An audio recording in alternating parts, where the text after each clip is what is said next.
इस रात दे तारे दसदे ने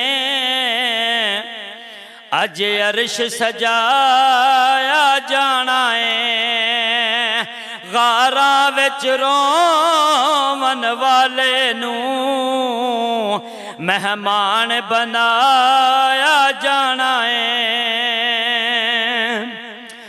सफा बन के खलोना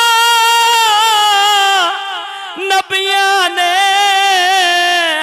रामल के बैना वलियां ने महबूब दा सारे अर्शियां नू दीदार कराया जाना है। इस रात दे तारे दसदे ने अज अर्श सजाया जाना है।